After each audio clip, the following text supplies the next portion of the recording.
buhay.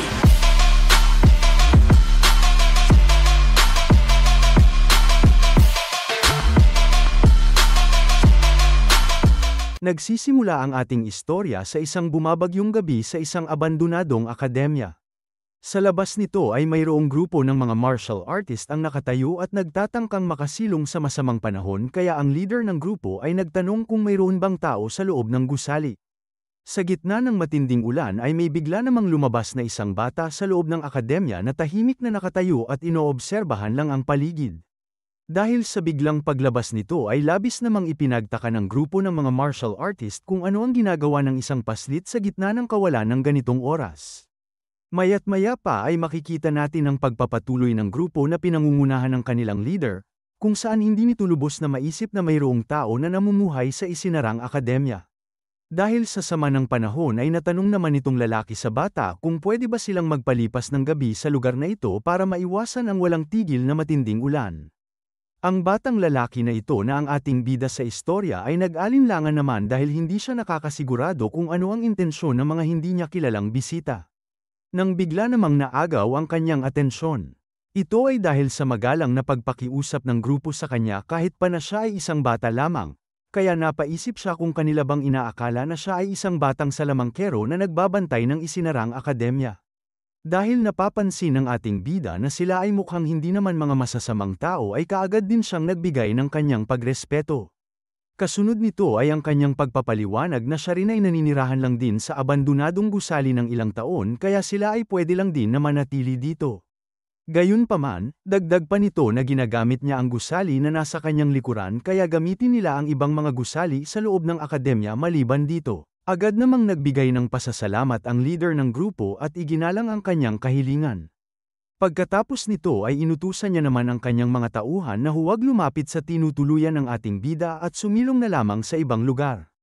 Nakaagad namang pinasang-ayunan ng grupo ng mga lalaki sa pagbigay ng pagbati sa kanilang patriarka. Kasunod nito ay agad namang nagkalat ang mga lalaki para maghanap ng kani-kanilang pwesto sa loob ng akademya. At habang ito ay nangyayari ay mapapansin natin ang pagmamasid ng ating bida sa kanilang ginagawa. Kung saan nagawa nitong mapansin ang simbolo ng tang sa kanilang mga damit. Napatanong naman siya sa kanyang sarili kung silang lahat ba ay galing sa iisang angkan at kung ano silang klaseng mga tao. Subalit dahil mayroon pa siyang importanteng gagawin ay kaagad naman siyang nagbigay ng kanyang pagpapaalam sa patriarka ng angkan ng tang. Maya't maya pa ay makikita natin ang kanyang pagpasok sa kanyang silid. Kung saan ang siya ay tuluyang makapasok ay kaagad siyang dumiretso sa kanyang nakaimbak na mga banga. Bigla namang nag-iba ang kanyang mukha sa labis na tuwa dahil naisip nito na oras na para pakainin ang kanyang mga anak at kasabay nito ay ang kanyang pagtalon-talon habang naglalakad papunta sa mga ito. Pagkalipas ng ilang sandali ay nagawa niya namang maabot ang isang banga, kung saan ang ito ay kanyang mabuksan ay hindi nito maitago ang kanyang pananabik. Sa loob ng banga ay makikita natin ang ilang bilang ng itinago niyang mga ipis. Agad niya namang kinuha ang banga na naglalaman ng mga insekto habang nagsasabi na marahil gutom na ito dahil hindi siya kaagad na nakabalik. Kasunod nito ay ang kanyang pagbukas ng isa pang banga, at sa loob naman nito ay isang malaking itim na gagamba na tinatawag na Black Earth Tiger. Ito ay isang tarantula na likas sa China at ito ay isang malaking uri ng hayop na lumalaki hanggang sa 200 sentimetro at ito ay mayroong kakaibang marka na kahawig sa isang tigre. Gamit ng kanyang chopstick ay kumuha naman siya ng isang ipis para ipakain sa kanyang alaga habang nagpapasalamat sa mga nilalang sa pagsama sa kanya sa isang malungkot na lugar na ito.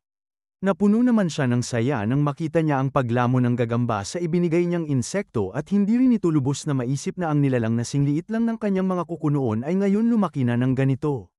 Dahil nagawa niya ng mapakain ang kanyang alagang gagamba ay bumaling naman ang atensyon nito sa kasunod niyang alaga.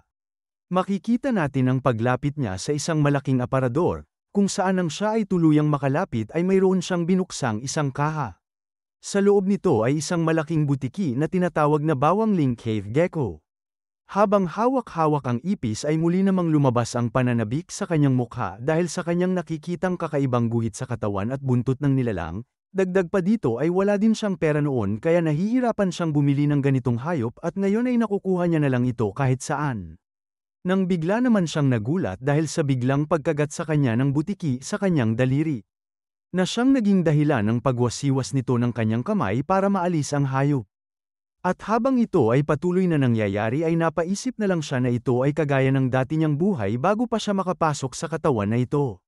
Ang ating bida noon ay isang live streamer na kilala bilang profesional na biologist na si Spicy Fabre at ang kanyang channel ay mayroong 1 milyong subscribers at ang channel na ito ay nagpo-focus sa mga nakalalason na mga insekto at hayop.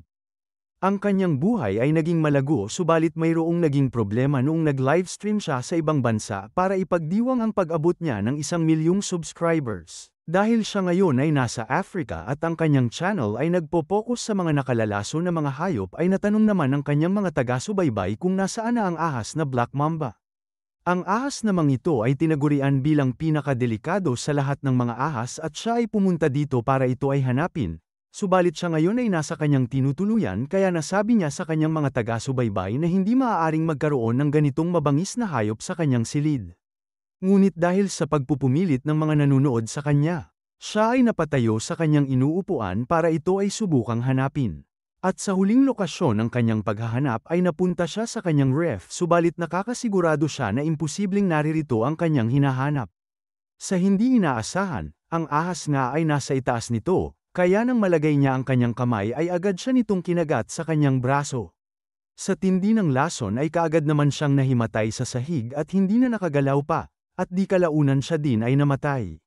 Sa kasalukuyan ay makikita naman natin ang agad niyang pagkuha ng kanyang daliri palabas sa bibig ng butiki habang napapaisip na matapos ang lahat ng kanyang ginawa para mahanap ang ahas. Naruroon lang pala ito sa loob ng kanyang tinutuluyan sa itaas ng kanyang ref. Habang ito ay nangyayari ay makikita naman natin ang patriarka ng angka ng tang sa labas ng kanyang pinto. Kung saan maya't maya pa ay nagulat ang ating bida at dali-daling isinara ang kaha dahil sa pagkatok nito sa kanyang pinto at pagtanong kung siya ba ay nasa loob.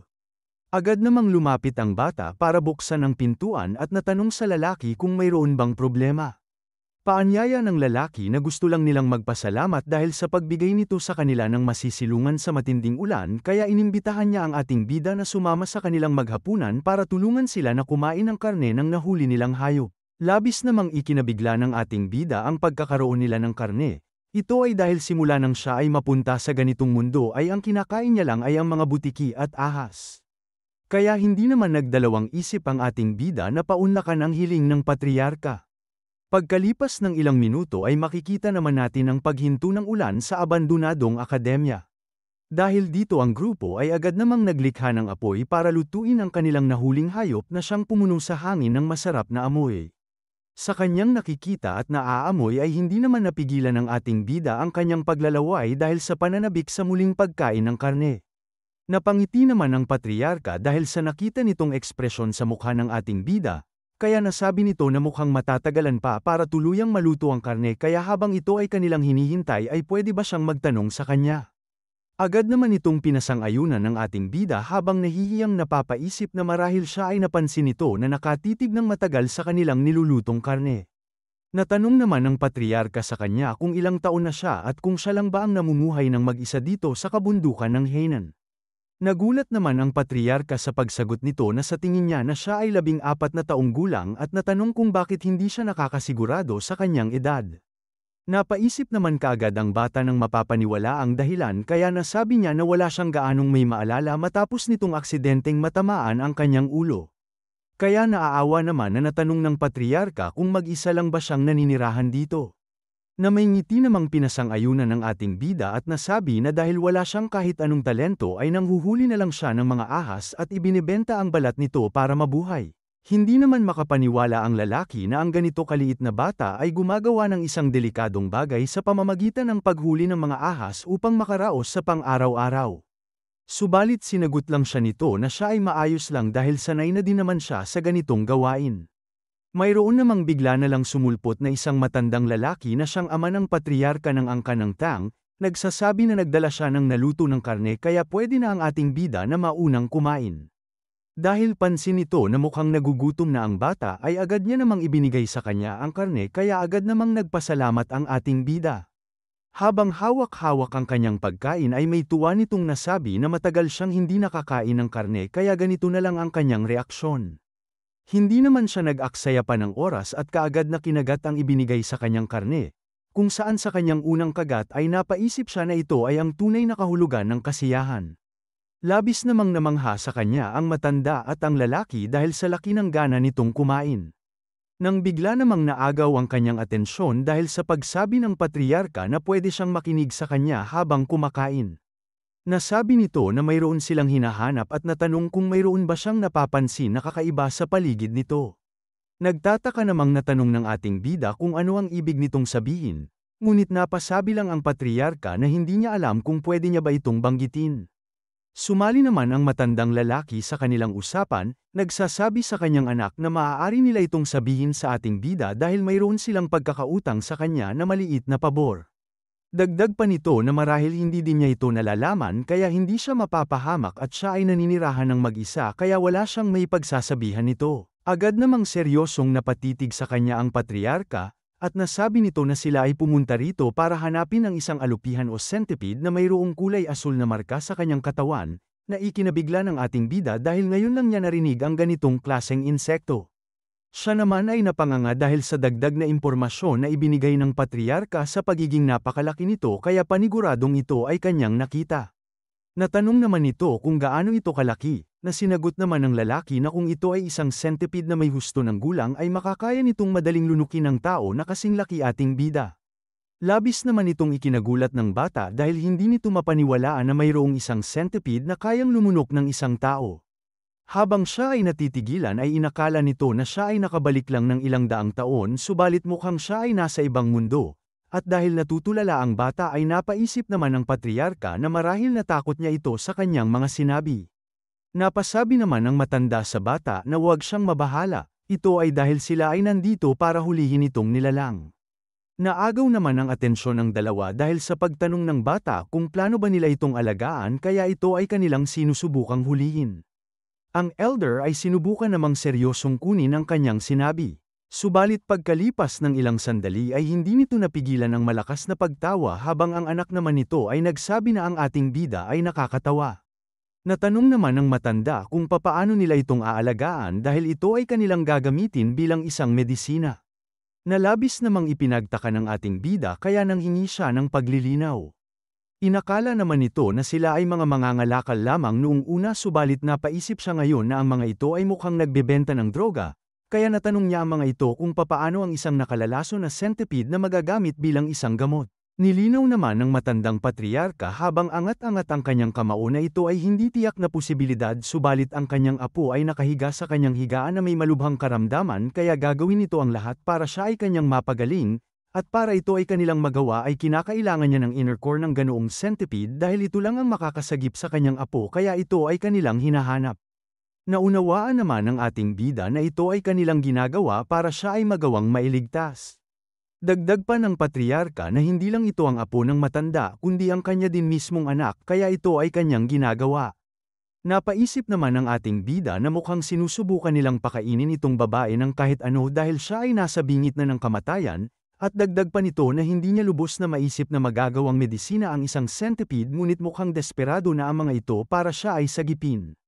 Sa kabila ng awa na nararamdaman nito sa centipede, sa kanilang lagay ay napagpasyahan naman ng ating bida na sila ay kanyang tulungan dahil sa kanilang ipinapakita sa kanya na respeto at kabutihan.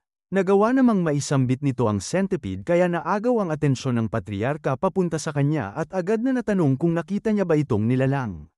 Subalit siya ay nadismaya lang dito dahil sinagot ito ng bata na hindi niya pa ito nakikita. Gayunpaman labis ang dalawa na nabigla sa dagdag pa nitong sinabi, ito ay dahil kasabay ng kanyang pagpapalabas ng malaking ngiti sa kanyang mukha ay ang kanyang pagsabi na sa tingin niya alam niya kung saan ito hahanapin. Ito ay dahil siya na kilala bilang si Spicy Fabre na namatay sa kagat ng isang ahas ay mas mayroong kumpiyansa kahit kanino man tungkol sa mga nakalalaso na mga nilalang. Ito ay dahil kabilang sa humigit kumulang 8,700,000 uri ng hayop, ang 20,000 dito ay sinasabi na makamandag. Ang bawat isa sa mga nilalang na ito ay kanyang nalalaman sa kanyang isipan, at kahit na ang isang centipede ay hindi eksepsyon dito. Ito ay dahil kung ang nakalalaso na mga hayop ang pinag-uusapan, ang lahat ay nasa kanya lamang na mga palad. Nagawa naman itong mabuksan ang libro patungkol sa mga centipede sa kanyang isipan, na siya namang agad niyang sinuri para malaman ang kanyang kinakailangan. Maya't maya pa matapos nitong makuha ang impormasyon patungkol dito ay kaagad niya namang isinara ang libro. Pagkatapos nito ay kanya namang nasabi na maaaring alam na niya ngayon kung saan naruroon ang hinahanap nilang nilalang. Hindi naman mapaniwalaan ng elder at ng patriarka ang kanyang mga sinabi kaya natanong ng matanda kung saan nila ito mahahanap. Napaisip naman ang ating bida at natanong sa kanila kung saan ang mga lugar na natapos na nilang galugarin. Nasabi ng patriarka na nagawa na nilang maghanap sa hilaga at silangan mula rito at nag-focus sila sa tabing ilog sa hilaga. Dagdag pa nito na sila ay naghanap tuwing sikat ang araw. Dahil dito ay nasabi ng ating bida na ito ang rason kung bakit hindi nila ito nagawang mahanap. Kaya nagtataka namang natanong ng dalawa kung pwede ba nitong idetalye kung bakit. Habang angat-angat ng ating bida ang kanyang kamay ay agad niya naman itong pinasang-ayunan. Kung saan pinaliwanag niya na ang mga centipede ay nabibilang sa klase ng Arthropoda phylum at Chilopoda. Ibig sabihin nito sila ay mayroong malawak na saklaw ng teritoryo at bilang isang insekto na mayroong malamig na dugo, kinakailangan nila ng masisilungan upang maayos na mapapanatili ang temperatura ng kanilang katawan. Dagdag pa nito na isa sa kawili-wiling katotohanan sa nilalang ay hindi gaya ng ibang insekto na mayroong hindi nababasang katawan, ang mga centipede ay mahina sa tubig dahil sa mga butas sa kanilang shell kaya hindi nila gusto ang mga basang lugar. Ito din ay isang hayop na kinakailangan ng mataas na halumigmig ngunit ayaw sa basang kapaligiran, gayunpaman nagagawa nitong mabuhay ng matagal kahit na walang tubig. Kaya nasabi ng ating bida sa kanila na ang nilalang na blue-spotted centipede ay hindi matatagpuan sa mga gubat o sa tabi ng ilog. Hindi naman makapaniwala ang matandang patriarka dahil inaakala niya na mas gusto ng mga centipede ang mga lugar tulad ng bitak sa nabubulok na mga kahoy. Nasabi naman ng ating bida na ang makikita niya dito ay ang mga maliliit lamang. Ito ay dahil ang mga malaking insekto ay hindi magagawang makapagtago sa loob ng gubat at sa mga bato sa tabi ng ilog. Napatingin naman ang elder at ang patriarka sa isa't isa dahil naunawaan nila na tama ang sinabi nito at mali ang pamamaraan ng kanilang paghahanap. Agad namang napasabi ang patriarka kung saan nila mahahanap ang blue-spotted centipede dahil kung ito ay kanilang makikita sa lokasyon na kanyang sinabi ay bibigyan nila ito ng malaking gantimpala. Napangiti naman ang ating bida at bigla na lang siyang napaturo patungo sa kanilang campfire. Nagpapahiwatig na marahil ang nilalang na ito ay nasa mabatong kabundukan sa kanluran. Kanya namang ipinaliwanag na ang mga centipede ay gustong magpahinga sa ilalim ng mainit na bato sa araw at gumala naman sa gabi para maghanap ng kanilang makakain. Kaya pagkalipas ng ilang araw sa pagsapit ng hating gabi ay agad namang napunta ang buong grupo papunta sa mabatong kabundukan, kung saan makikita natin ang mga martial artist na naghahanap ng mabuti sa paligid para magawang makita ang insekto. Sa itaas naman ng malaking bato ay makikita natin ang patriarka na tahimik na nakamasid sa buong lupain, umaasang makikita ang kanilang hinahanap.